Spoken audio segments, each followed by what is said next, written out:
Hi, everybody. We're here with Mart Green at Mardel, and we're going to be talking to him about the Wycliffe Bible translations that Mardel has been partnering with Wycliffe for a number of years, correct? Correct. And so we're going to get the inside scoop here. So what can you tell me about this? Yeah, well, it was in 1994, 95 maybe. I started journaling in 98, so my dates are, but it was the early 90s. Okay. Somebody came in and were starting to sell a book to us. We bought books, and so I was the book buyer at that time and wore many hats. Yes. And so that particular day, they brought in a book. It was called Any Given Day in the Life of the Bible. And so I didn't understand what it meant or what the deal was. It said Wycliffe Bible Translators. So I'm thinking, okay, how many languages are there? Maybe there's 200 countries, maybe 200 languages. And found out, no, there's 6,000 vital languages. And so I thought, well, who would translate the Bible? Probably somebody at the university level. You got to be really smart, right? To translate a Bible. Right. I went through this book. It just had pictures of every day. What's going on? Here's sunrise to sunset and all this stuff that happens in Bible translation. It was pictures that weren't university pictures. There were pictures of people in rivers and boats and planes and all this kind of stuff. And so it got me kind of intrigued on, how does Bible translation even work? I've never thought about Bible being translated. So anyway, I didn't have a lot of time. So in the afternoon, I was the operations. So I was out at the stores, and I went to our store at the north part of Oklahoma City, and I had to go to the restroom, and we had a bulletin board there, and there was a Wycliffe event coming. So I thought, well, that's weird. I just heard of Wycliffe in the morning. Here's Wycliffe in the afternoon. Maybe the Lord's doing something here. And so I said, I'll go to that banquet. It's coming to Oklahoma City, hometown here. So I went and we just kind of got enamored with the process and what all it was. And so at that time, Mardel's always tithed its profits. From day one, we've always tithed our profits. And we had all been involved with camping ministry early on because camping ministry is very powerful. Mm-hmm. But we were looking for something new and all that. So I thought, well, maybe Wycliffe Bible Translators. And we sell Bibles. And so people get Bibles from us. Wouldn't it be cool if we took some of those profits and helped somebody get God's Word who never had it in their heart language? So I thought, okay, how do we do that? And the first thought was, why don't we sponsor a translator? Because a translator would kind of missionary model. They would go raise money. Okay. So I found a couple of missionaries that just needed a little bit more money to finish. And so we helped them. Mm-hmm. But then I realized, it was hard for the employees to keep attached to that person. They didn't want to write letters to all of our employees. And it was going to take them like 8 or 10 years to get the Bible done, Wow. And so I'm like, well, by that time, the employees may be tired and all that. So it took me a couple of years. And finally I said, you sell the Bibles and you sell them at a subsidized price for a quarter. So if somebody else paid, it costs more than a quarter to print that Bible. Yeah. So they said, yeah, no, the missionaries come home and they raise money to print the Bibles. I said, well, now do you have any of those? Oh.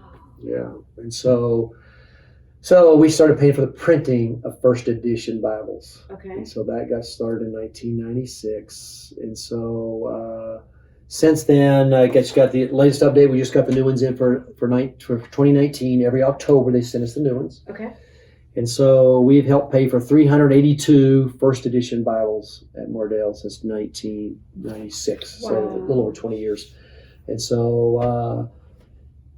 so that's how I got started. So about how many a year are translated? Is there like this year it was 33. Last year was 25. Year before was 35. And so, in 20 years, 380, it's, about 30, 25 to 30 a year on average that we help pay for printing for. And so we don't pay for the total printing. We give them a certain dollar amount for every one they get printed. So when they send us copies, we send them a check.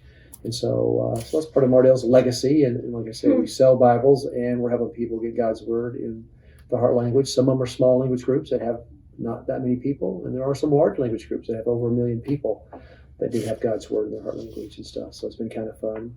We actually get 2 copies of all of them. One of them stays at Mardel, so it's got its collection. And then I have a collection at home. And so tomorrow night, I'll have my 21 family members, my wife, our 4 kids, and our 11 grandkids. We do our Christmas early because I lose them to in-laws out of state. But we'll go through all those Bibles, and we'll just open them up, and we'll say the name. We mispronounce every single one of them, probably, in languages. Right. But it's just a way to say, for my family to feel like they're a part of this. Mm-hmm. There's my personal family, there's the Mardel employee family, and then there's our customers who come in, and a part of what they do when they spend money, we take part of that money, and we send it to Bible translation each year. That is excellent. So how has the process changed over the years with computers? Yeah. Bibles have it took 15 to 20 years to do a New Testament, and now it's down to about 6 years. We even had a couple get done in 3.5 years, so we're still working, but obviously computers help with technology. Okay. We're dabbling with artificial intelligence as a way to, once you get a few words, how could it populate? There'll always need the human interaction to go on. We actually used to, in translation, if you had to speak and be able to write the language. There's a lot of people who are really, really smart. They know both English and their heart language, or Spanish and their heart language, but they can't read or write either one. Really? They don't live in a written culture. Oh. They live in a oral culture. Well, you're disqualified. You can't be. But now we have technology that actually allows them to put headphones on. They hear the language. They translate it back. It gets back translated for somebody, because there's always a Greek and Hebrew consultant that has to be a part of that process. So that's called render. So pretty soon here, it hasn't happened yet, the very first Bible will be an audio version versus a print version. Wow. Which today, all the print versions get converted to audios, but the audio guys just wait. They're not translators. Yeah. But anyway, so now we'll have that. So that technology like that. Along the way, I found out about sign language, and I thought sign language was universal. It's not. Right. There's over 350 Oh, I didn't know there was that much. sign languages in the world. Wow. And nobody has a full Bible yet. Really? American Sign Languages 2020 is going to be dedicated for the first time. Fantastic. There's about 39 or 40, but there's a bunch that don't. So that's where we are. So those are some of the things I've learned, the processes, and we're trying to do some new things there, because many people who are deaf don't read because you learn how to read through sound. Right. So if you're born deaf, you probably do not read. Right. And so they're videos, and so there's a video process, and there's a couple of issues with that. One, if I do the sign language and I have a moral failure, then I'm on the video all the time, and it's not good. If I'm in a country where my life will be taken if I'm on the video, that's not good. Right.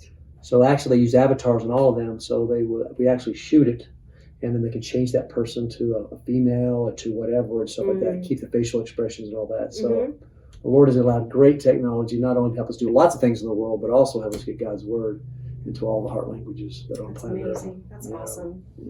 Is there a way for the general public to get involved? Yeah, there's a website called illuminations.bible. So Illuminations is a collaborative effort of the 10 agencies in the world that do most of the translations. Probably 95% of all translations are done by these 10 agencies or the people they represent. And so we've come together and put together a website called illuminations.bible, and it shows you all the languages. And not all of them are populated yet. We're still getting all the information. It's a lot of information to get all these. Right. So in round numbers, about 2,000 of the languages in the world have met the goal that we've set for an all-access goal. Okay. 2,000, somebody's translating as we sit here today.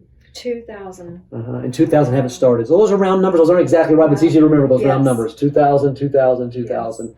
And so illuminations.bible is a website. And we get it down to $35 a verse. And so if somebody wants to do a verse, it's $35,000. A chapter's $1,000. A New Testament's $420,000. A full Bible's $960. So we got something for everybody. Okay.